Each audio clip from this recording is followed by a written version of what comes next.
The Great Hall of the Galactic Council had stood for 12,000 years. Its walls were made of living crystal that hummed with ancient energy. Representatives from 47 species sat in floating chairs arranged in a massive circle. They had gathered here to discuss trade, borders, and the small conflicts that sometimes broke out between neighboring worlds. But today, the mood was different. Today, there was fear in the air. Ambassador Zither of the Valenthi Hegemony rose from his seat. His skin glowed bright orange, a sign of extreme anger among his people. He had 4 arms, and all of them were shaking as he pointed toward the holographic display in the center of the chamber. "Look at this," he shouted. "Look at what the humans have done." The display showed the wreckage of a massive fleet. Broken ships drifted through space like dead fish floating on water. Fire still burned in some of the larger vessels, fed by leaking oxygen. The symbol on the destroyed ships was easy to recognize. It belonged to the Croath Empire, one of the oldest and most feared powers in the galaxy.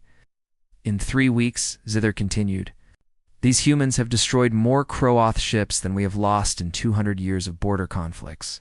They are not stopping. They are not negotiating. They are hunting the Croath like animals." "Hi, Arbiter." Meles listened carefully. Meles was ancient beyond counting, a being made of flowing silver liquid that could take any shape. As the leader of the council, Meles had seen countless wars begin and end.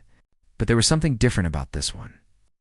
"We have sent the humans a ceasefire order," Meles said in a voice that sounded like wind chimes. "All member species must obey such orders. It is the law." A representative from the Threll Consortium, a species of tall, insect-like creatures, clicked its mandibles nervously. "The humans have only been part of our galactic community for 30 years. Perhaps they do not understand our laws." "They understand," said another voice. It belonged to Ambassador Korith, an elderly Solani whose blue feathers had turned gray with age. "I have dealt with humans. They understand everything. They simply do not care." On Earth, 12,000 light-years away, Admiral Grace Holloway sat in a bunker deep beneath the Rocky Mountains. She was 52 years old, with gray streaks in her dark hair and lines on her face that told stories of too many battles and too little sleep. On the wall behind her hung photographs of burning cities and mass graves. Each one was labeled with a name and a date. Meridian, New Providence, Harper's Landing, 17 colonies attacked, 18 million humans dead. General Kevin Marsh walked into the room carrying a tablet. He was a big man with a shaved head and hands that had seen combat. He placed the tablet on Grace's desk without a word. She read the message from the Galactic Council. It was written in formal language, full of words like immediate and mandatory and consequences. At the bottom was the demand. All human military forces must stop their advance and return to Earth space within 48 hours. "They want us to stop," Grace said. Her voice was flat, empty of emotion. Kevin sat down across from her. "The Council never sent us any help. When the Croath burned New Providence, when they killed every man, woman, and child on that planet, the Council watched. They sent observers. They wrote reports." He picked up one of the photographs from her desk. It showed a young girl, maybe 7 years old, lying dead in the street. "They took notes while our children died." Grace stood and walked to a large screen on the wall. She touched it, and a map of the galaxy appeared. Red dots showed Croarth positions. Blue dots showed human fleets. 3 weeks ago, the red dots had surrounded Earth like a disease. Now they were scattered, broken, running away. "We spent 18 months losing," Grace said quietly. "We lost colonies. We lost ships. We lost people we loved. Everyone in the galaxy thought we would break. The Croath certainly thought so. They sent us messages saying they would make slaves of our children and fertilizer of our dead." She turned to face Kevin. "Then something changed. We figured out their tactics. We built better weapons. We stopped being victims and started fighting back. And now, for the first time in this war, we are winning." Lieutenant Danny Vega, a young man with dark eyes and nervous energy, appeared in the doorway. "Ma'am, the Council is expecting our response in 6 hours. What should I tell them?" Grace looked at the map again. Her fleets were closing in on the Croath home systems. Another month of fighting, maybe two, and the war would be over. The creatures who had murdered her people would face justice. "Tell them we received their message," she said. Danny waited for more. "And," Grace smiled, but there was no warmth in it. "And tell them we're just getting warmed up." The response was crafted carefully. Grace called in her best diplomatic minds, including Olivia Grant, a young woman who had studied alien cultures for years. Olivia had lost her brother on Meridian, but she still believed in the power of words. "We need to be smart about this," Olivia said as they worked on the message. "The Council has ships. Not as many as the Croarth had, but enough to cause us problems if they decide to intervene." "They won't intervene," Grace replied. "They've been neutral for 6,000 years. It's not in their nature. Maybe not. But we should give them an excuse to stay neutral. Something they can point to when other species ask why they didn't stop us." So the message was written. It quoted council laws back at the council. It pointed out their failures, their broken promises, their comfortable silence while humans died. And at the end, delivered by Admiral Holloway herself, it made humanity's position clear. "We will not stop," Grace said into the camera.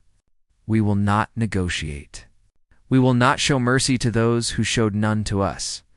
If you want peace, convince the Croath to surrender. Until then, stay out of our way." When the message played in the council chamber, there was silence. Then chaos. Representatives shouted at each other. Some demanded action against the humans. Others argued for continued neutrality. A few, very quietly, admitted that maybe the humans had a point. High Arbiter Meles watched it all with ancient, patient eyes. In 12,000 years, Meles had seen many young species rise and fall. Most of them burned bright and then faded away. But these humans were different. They had something Meles had not seen in a very long time. They had fire that did not go out. Perhaps Meles said softly, too quiet for anyone else to hear, "We should have chosen a side earlier. Now, it may be too late to choose at all." The war continued. Human ships pushed deeper into Crota space, and the galaxy watched, fascinated and terrified. As a species, they had written off as weak proved. Just how wrong they had been. The council chamber buzzed with angry voices for 3 days after the human response arrived. Species that had not spoken to each other in centuries now found common ground in their shock. How dare these newcomers, these humans who had only discovered faster than light travel 30 years ago, speak to the ancient powers of the galaxy with such disrespect? Ambassador Zither demanded immediate action. His people, the Valanthi, had trade agreements with the Croath worth billions of credits. Every day the war continued, those agreements became worth less. His government was pressuring him, and he was pressuring the council. "We must send a fleet," Zither argued during an emergency session. "We must force the humans to obey our laws. If we do not, every minor species in the galaxy will think they can ignore us too." But sending a fleet was not simple.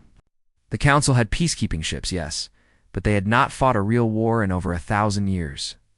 Their weapons were old. Their tactics were older, and the humans had just destroyed a Croarth armada that outnumbered them 3-1.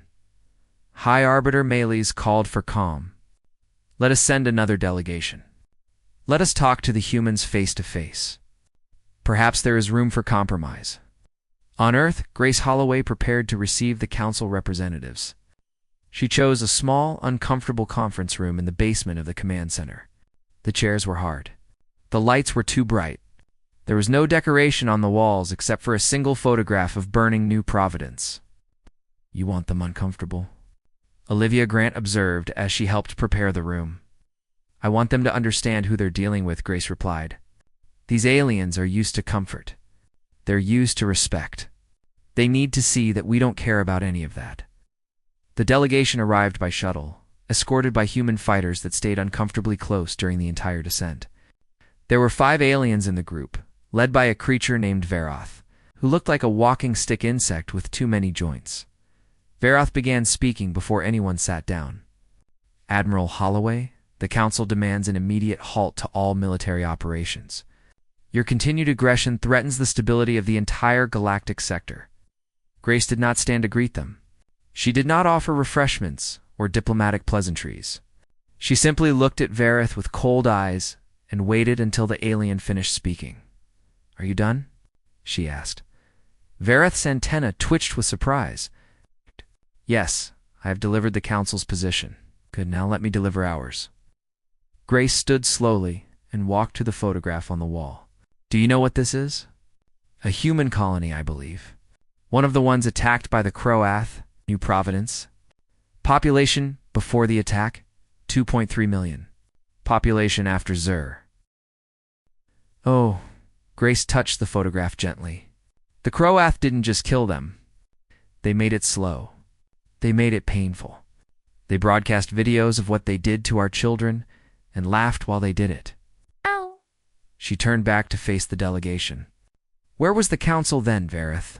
Where was your concern for stability when our people were screaming?" Another delegate, a furred creature named Telax, spoke up. "The Council does not involve itself in conflicts between member species. It is our oldest law." "Your oldest law," Grace repeated. "How convenient. You have laws that protect you from getting involved when the weak are being slaughtered. But now that the weak are winning, suddenly you need to take action." Kevin Marsh entered the room carrying a stack of folders. He placed them on the table in front of the delegation. "These are the official requests we sent to the Council during the first year of the war," he said. 47 requests for help. For ships. For weapons. For anything. Do you know how many were answered? The delegates did not respond. 0, Kevin said. "Not one. We asked for help defending our colonies, and you told us it was an internal matter. We asked for medical supplies when the Crowath used biological weapons on Meridian, and you told us it was outside your jurisdiction." Grace sat back down. "So now, when we don't need your help anymore, you come to us asking for favors. You want us to stop. You want us to be reasonable." She leaned forward. "Give me one good reason why we should listen to anything you say." Vareth's multiple limbs shifted nervously. "The Council can apply economic pressure. We can close trade routes. We can isolate your species from the galactic community." "You can try," Grace agreed. "But here's something you should consider. Right now, the galaxy sees us as the species that defeated the Croath. The species that stood alone against impossible odds and won. How do you think other minor species will react when they see you punishing us for defending ourselves?" She let the question hang in the air. "The Croath terrorized this sector for 200 years, Olivia Grant added. She had been standing quietly in the corner watching the exchange. They conquered 12 species. They enslaved millions. Everyone was afraid of them, including the Council. And now they're losing badly. To us," Vareth turned to look at her. "What is your point, human?"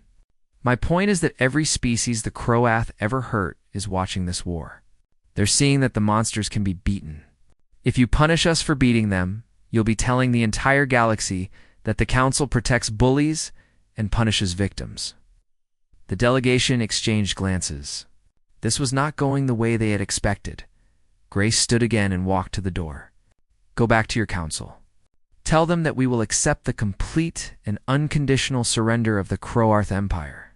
Tell them that every Croath commander responsible for attacks on civilian populations will face trial. Tell them that the Croath will pay for what they've done, one way or another. And if they refuse to surrender," Vareth asked. Grace opened the door. "Then we'll keep fighting until there's no one left to refuse." The delegation left Earth 3 hours later. Their report to the Council was not optimistic. The humans could not be reasoned with, they said. The humans would not stop, but High Arbiter Melees saw something else in the report. Something the delegates had missed. "They're not unreasonable," Melees said, to an empty chamber late that night. "They are simply applying different rules. They are fighting to survive, and survival has no room for compromise." Melees thought about the long history of the galaxy. So many species had risen and fallen. So many had threatened to change everything before fading away. But the humans had already changed things. They had proven that the old powers could be defeated. They had shown that courage and determination could overcome superior numbers and technology. The question now, Melees whispered, is not whether the humans will win. The question is, what kind of galaxy we will have when they do. Far away, human fleets continued their advance. The Crowroth were running out of ships, running out of soldiers, running out of time. And somewhere on Earth, Admiral Grace Holloway was already planning the final campaign. Captain Marcus Cole had not slept in 36 hours. He stood on the bridge of the carrier, indomitable, watching the battle unfold on a massive holographic display. Around him, officers worked at their stations with quiet efficiency. They had fought together for 18 months. They knew their jobs. They knew their captain. And they knew that today might be the day that changed everything. Enemy formation breaking apart, reported Commander Lisa Brennan, his executive officer. She was a tall woman with short red hair and a scar on her cheek from a piece of shrapnel that had nearly killed her 6 months ago. Their flagship is attempting to retreat toward the Nebula Corridor. Marcus studied the display. The Crewrath fleet had started the battle with 40 ships. Now they had 12, and those 12 were running. The human fleet had lost only 3 destroyers and a frigate. It was the most one-sided victory of the war, but victory was not enough. Not anymore. The Nebula Corridor, Marcus said quietly. That's Council-protected space. Yes, sir. If they reach it, they can claim sanctuary under galactic law. We would have to stop pursuing. Marcus thought about the Crowath flagship. Intelligence reports said it was commanded by Supreme Commander Thassac himself. Thassac had personally ordered the attack on New Providence. He had watched the broadcasts of children dying and called it entertainment. He had promised to mount human skulls on his wall. How long until they reached the boundary? Lisa checked her instruments. 14 minutes at their current speed. And how long until we can intercept? 12 minutes if we push the engines to maximum.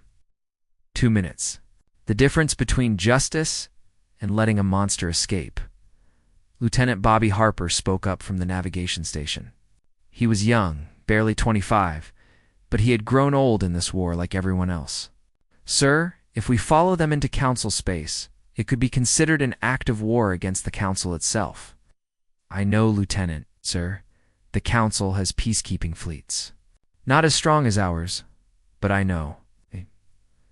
Marcus turned to face his crew. Every eye on the bridge was watching him. I know the risks. I know what the regulations say. I also know what Thassac did to our people. He walked to the main viewport and looked out at the stars. Somewhere out there, human colonies were still rebuilding.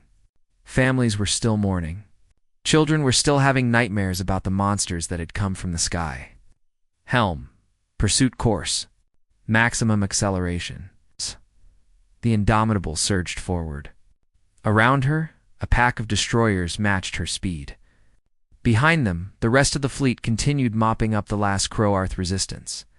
Lisa moved to stand beside Marcus. She spoke quietly so the crew could not hear. Are you sure about this? No, Marcus admitted. But I'm sure about what happens if we let Thassac escape. He'll rebuild. He'll recruit more soldiers. He'll attack more colonies. How many more children have to die so we can follow the rules? Lisa nodded slowly. I had a brother on Meridian. He was a teacher. Taught little kids how to read. She paused. The Crowath made him watch while they killed his students. Then they killed him. I'm sorry. Don't be sorry. Just don't let Thassac get away. The chase lasted 11 minutes and 43 seconds. The Crowath ships were fast, but human engines had been improved by desperation and genius. The gap closed steadily, and when the flagship crossed into Council space, Indomitable was right behind it. Alarms blared across the galaxy. In the Council chamber, Ambassador Zither screamed that the humans had gone too far. Representatives called for emergency measures. High Arbiter Melees watched silently as the situation that so many had feared finally came to pass on the Indomitable. Marcus opened a channel to the Crowroth flagship. Supreme Commander Thassac. This is Captain Cole of the United Terran Navy. You are ordered to power down your weapons and surrender your vessel. The response came in rough, growling English. The Crowath had learned the human language during the war, mostly to deliver better insults. You have no authority here. Human. We are in council space. You cannot touch us. Watch me. Marcus signaled his weapons officer. Target their engines. I want them disabled, not destroyed. Thasic stands trial. The Indomitable's main guns fired. Blue beams of energy crossed the void and struck the Croath flagship precisely where Marcus had ordered. The massive ship shuddered as its engines died. Direct hit, Lisa reported. They're adrift. No casualties detected. Good. Now Marcus opened the channel again. Thasic, you have 5 minutes to prepare for boarding. Any resistance will be met with overwhelming force. In the council chamber, chaos reigned. This was unprecedented. A minor species had violated the sacred neutrality of council space to pursue an enemy. The rules that had governed galactic civilization for millennia had been broken. But, High Arbiter, Melees noticed something interesting. While many representatives shouted in anger, others were quiet. Some were even nodding slightly. These were the representatives of species the Croath had once conquered or terrorized. They had been afraid to speak before. But now, watching the humans drag their tormentors to justice, something was changing in their eyes. Hope. They had hope, Grace. Holloway received word of the capture while meeting with her senior staff. She allowed herself a small smile before turning. Back to the business at hand? The council will be furious, Olivia Grant warned. They'll demand we return Thasic and withdraw from their space. Let them demand, Grace replied. By the time they finish arguing about what to do, we'll have Thasic in a cell on Earth and the rest of his fleet destroyed. Kevin Marsh looked up from a tactical display. There's still a significant Crowath force defending their homeworld. Even without Thasic, they'll fight, and we'll fight back. That's what we do. Grace pulled up a map of Croath space. I want our fleet's positioned for a final assault within 2 weeks. Full strength. Everything we have. The council might try to stop us, Olivia said. They might try, Grace agreed. But they won't succeed. They've been neutral too long. They've forgotten how to take action. By the time they figure out what they want to do, the war will be over. On the Indomitable, Marines in heavy armor boarded the crippled Croarth flagship. They moved through the corridors carefully, weapons ready. The Croath crew had surrendered, but no one trusted them. Marcus led the boarding party personally. He found Thasic on the bridge, surrounded by his officers. The Supreme Commander was massive, nearly 8 feet tall, covered in thick scales the color of dried blood. His eyes were yellow and filled with hate. You will regret this, human, Thasic growled. The council will destroy you for what you have done today. Marcus looked at the monster who had killed millions of his people. He thought about the photographs in Admiral Holloway's office. He thought about the children of New Providence. The council had their chance to act, Marcus said calmly. They chose to do nothing. Now we're doing something instead, he gestured to his Marines. Take him, and be careful. He's going to have a long life ahead of him, standing trial for his crimes. As Thasic was led away in chains, Marcus stood alone on the enemy bridge. He looked out at the stars and wondered what came next. The war was almost over. But the galaxy would never be the same. The humans had announced themselves. They had broken the rules, and they had won. Now, everyone was watching to see what they would do with their victory. The capture of Supreme Commander Thasic sent shockwaves through the galaxy.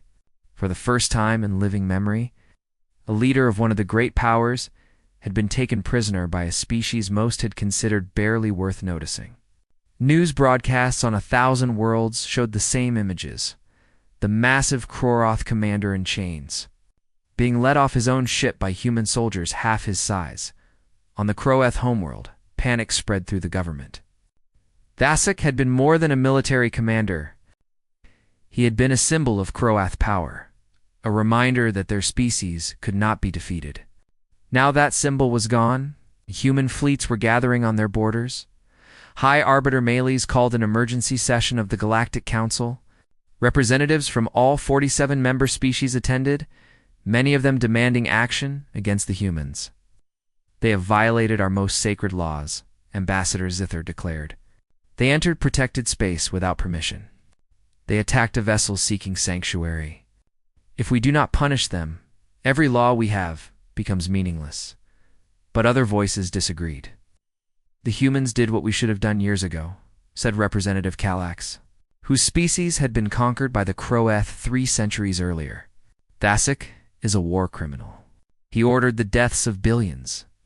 The only reason he was never brought to justice was because we were too afraid to act. Fear has nothing to do with it, Zither snapped. We have laws. We have procedures. Justice must follow proper channels. And while justice follows proper channels, people die. Kallax stood up from his floating chair. My species was enslaved for 100 years. We begged the council for help. We followed your proper channels. Do you know what happened? Nothing. Absolutely nothing. The Croath released us only when they grew bored with our planet. The chamber fell into angry murmuring. Old wounds were opening. Old resentments were surfacing. High Arbiter, Meles raised a tendril for silence. We must focus on the present situation. The humans have captured Thasek. They are preparing to assault the Croath homeworld. What do we do? We could blockade Earth, suggested Ambassador Varath. Cut off their trade. Starve them into compliance. With what ships? Kallax laughed bitterly. Our peacekeeping fleet hasn't fought a real battle in 1,000 years. The humans just destroyed the Croath war machine in 3 weeks. Do you really think we can threaten them? On Earth, Admiral Grace Holloway was dealing with her own challenges. The capture of Thasek had made headlines around the world. Some people celebrated. Others worried about the consequences of angering the council. Grace met with political leaders in a secure bunker beneath Geneva. President Samuel Hayes, a tired man who had aged a decade during the war, asked the question everyone was thinking. What happens when the council decides to punish us? They won't, Grace replied confidently. They can't agree on anything. Half of them are secretly glad we're doing their dirty work for them. The other half are too scared to act without unanimous support. You're gambling with our entire species, said Foreign Minister Patricia Ross. She was a careful woman who had spent her career building diplomatic relationships. Everything we've worked for could be destroyed. Everything we worked for was destroyed when the Croath attacked, Grace reminded her. All those trade agreements, all those diplomatic connections, none of it stopped them from burning our colonies. The only thing that stopped them was us. Our ships, our soldiers, our willingness to fight. She pulled up a holographic map showing the positions of human fleets. In 1 week, we will launch the final assault on the Croath homeworld. We will force them to surrender unconditionally. We will put their leaders on trial for war crimes, and we will make sure that no one ever attacks humanity again. And the council? President Hayes asked. The council will adapt. They always do. Once they see that we're not going away, they'll find a way to work with us. Grace smiled grimly. They might even thank us someday. The Croath were a problem for everyone. We're solving that problem. Far away on a prison ship heading toward Earth, Thasek sat in a cell designed to hold creatures twice his size. He had been stripped of his armor and weapons. His scales were dull without the oils his servants usually applied. For the first time in his long life, he was completely powerless. A human guard named Jake Morris brought him food. Jake was young, with a face that still showed traces of the boy he had been before the war. He set the tray down and started to leave. Human Thasek growled. Why do you fight so hard? We are stronger than you. We have been conquering species for 1,000 years. Why do you not simply accept your fate? Jake stopped at the door. He thought about the question for a moment. My little sister was on Meridian, he said finally. She was 12 years old. She wanted to be a doctor when she grew up. He turned to look at Thasek. Your soldiers killed her. They killed everyone in her school. They made it hurt. Thasek showed his teeth in what might have been a smile. She was weak. All humans are weak. That is why you deserve to die. Maybe we were weak, Jake agreed. But we learned. We got stronger. And now you're in a cage and your empire's falling apart. He opened the door. Enjoy your meal, Commander. You've got a lot of years ahead of you, thinking about everything you've lost. Back in the council chamber, High Arbiter Meles made a decision that would change galactic history. "We will do nothing," Meles announced. The chamber exploded with protests. Zither demanded an explanation. Other ambassadors shouted accusations of cowardice and betrayal. Meles waited for silence before continuing. "The humans have violated our laws, yes? But they have also exposed a truth we have been avoiding for centuries. Our laws protected the powerful at the expense of the weak. Our neutrality allowed monsters to flourish.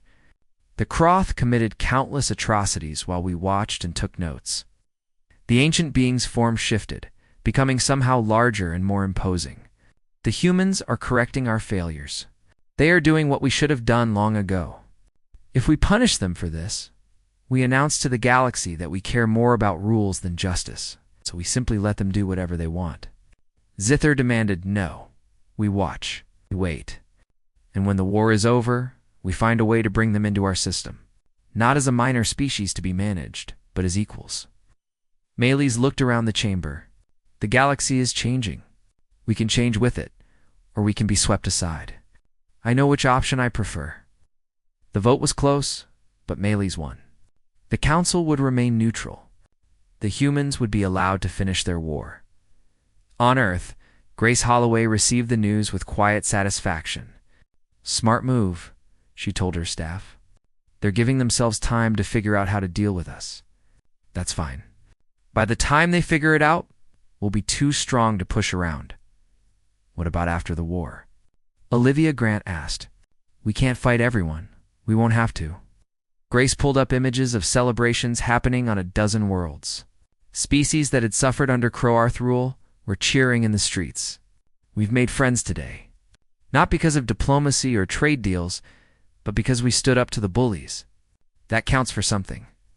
Kevin Marsh nodded slowly. "So what's our next move?" Grace turned to face the wall of photographs.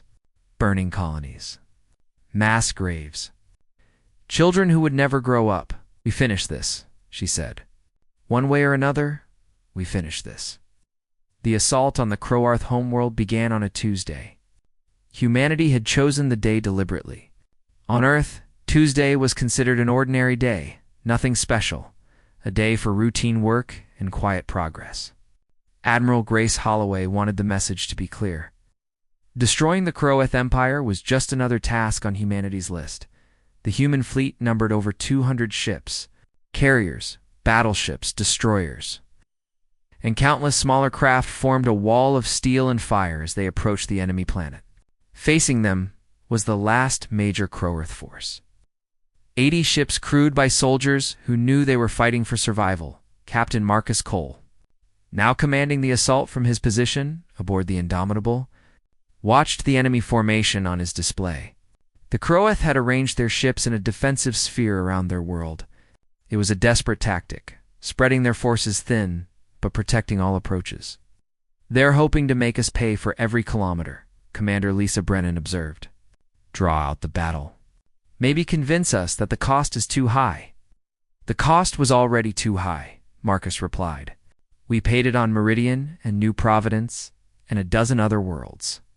This is just collecting the debt." He opened a channel to the fleet. "All ships, this is Captain Cole. You know why we're here? You know what the Croarth did to our people? Today, we end this war. Today we show the galaxy that humanity does not forgive, does not forget, and does not stop until the job is done. All ships, advance." The battle lasted 7 hours. The Croarth fought with the fury of a cornered animal, throwing everything they had at the human fleet. Ships exploded on both sides. Brave crews on both sides died doing their duty. But the outcome was never in doubt. Human tactics had been refined through 18 months of war. Their weapons had been improved by engineers working around the clock. Their soldiers had been hardened by loss and driven by a need for justice that nothing could satisfy except total victory by the end. 63 Croarth ships had been destroyed or captured. The human fleet had lost 22 vessels. It was a painful cost, but it was a victory. On the Croath homeworld, the government collapsed within hours of the battle's end. Military commanders fled to hidden bunkers. Political leaders tried to blame each other for the disaster. Ordinary citizens, who had been told all their lives that their species was destined to rule the galaxy, watched in disbelief as human shuttles descended through their atmosphere. There was no occupation. Grace Holloway had been clear about that.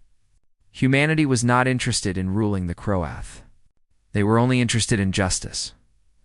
Over the following weeks, human investigators worked with local collaborators to identify every Croath official responsible for war crimes. 47 commanders and political leaders were arrested. They would join Supreme Commander Thasic in facing trial on Earth. The peace treaty was brutal. The Croath Empire was dissolved. Their military was reduced to a token defense force. They were required to pay reparations to every species they had ever wronged, a debt that would take generations to repay. And they were forbidden from developing certain weapons technologies forever. "This is excessive," Ambassador Zither complained during a council session. "You are humiliating an entire species." Grace Holloway had been invited to address the council in person. She stood before the assembled representatives without fear or apology. Humiliation would be what the Croath did to their victims, she said.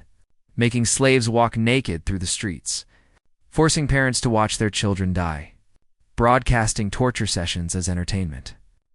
She looked directly at Zither. "We are not humiliating them. We are holding them accountable. There is a difference." High Arbiter Maley spoke. "And what do the humans want now? You have won your war. You have defeated your enemies. What comes next?" Grace had been waiting for this question. Humanity wants a seat on this council, a full seat, with voting rights equal to any other member species. No. The chamber erupted. Species had to meet strict requirements to earn full council membership. Hundreds of years of peaceful development, contributions to galactic science and culture, demonstrated commitment to interstellar cooperation. "Impossible," said a dozen voices at once. "Necessary," Grace replied calmly. "Your old rules don't apply anymore. We've proven that. The question isn't whether the galaxy will change. The question is whether you'll be part of that change or an obstacle to it." Shh, she let the words sink in before continuing. "Here's what's going to happen. Species that the Croath oppressed are going to start speaking up. They're going to demand changes. They're going to look at what humanity accomplished and wonder why they spent so long accepting things the way they were." Grace walked to the center of the chamber. "You can fight that change. You can try to maintain the old order, but it won't work. Too many people have seen that the powerful can be defeated. Too many have seen that courage matters more than tradition. The galaxy has woken up, and it's not going back to sleep." High Arbiter Males studied the human for a long moment. In 12,000 years, the ancient being had seen countless threats to galactic stability. Empires had risen and fallen. Wars had been fought and forgotten. But this was different. This small, fierce species had changed everything simply by refusing to accept the rules others had made for them. "The council will deliberate," Maley said finally. "We will send you our decision." The decision took 6 weeks. During that time, exactly what Grace had predicted came to pass. Species that had been quiet for centuries began demanding representation. Old alliances shifted. New voices emerged. In the end, the vote was not even close. Humanity was granted full membership on the Galactic Council. Marcus Cole, promoted to admiral for his role in the war, was chosen as their first official representative. On the day he took his seat, Marcus looked around the chamber at the aliens who had once dismissed his species as insignificant. Some still looked at him with fear or resentment, but others nodded respectfully. A few even smiled. "Thank you for this opportunity," Marcus said in his first address. "Humanity comes to this council not as conquerors, but as partners. We have seen what happens when the strong prey on the weak and no one acts. We will not let that happen again." He paused, remembering all the friends he had lost in the war. All the colonies that would never be rebuilt. All the children who would never grow up. "We are not here to dominate. We are here to make sure that what happened to us never happens to anyone else." If that means challenging old traditions, we will challenge them. If that means making enemies, we will make them. And if that means fighting again someday, we will fight. He sat down. The chamber was silent. On Earth, Grace Holloway watched the ceremony on a screen in her office. She had retired from active duty, but she still came to the command center every day. Old habits died hard. Olivia Grant sat beside her. Do you think it will last? The peace, I mean. Grace considered the question. Nothing lasts forever. There will be other conflicts, other challenges. But we've changed the equation. The galaxy knows what we're capable of now. They know that we don't give up, don't back down, and don't stop fighting until we've won. She turned off the screen and stood up. Come on, there's a memorial service for the New Providence victims this afternoon. I want to be there. As they walked out into the sunlight, Grace looked up at the sky.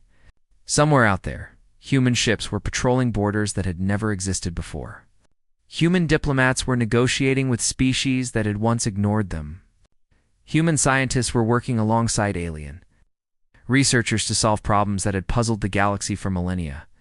They had come so far in such a short time.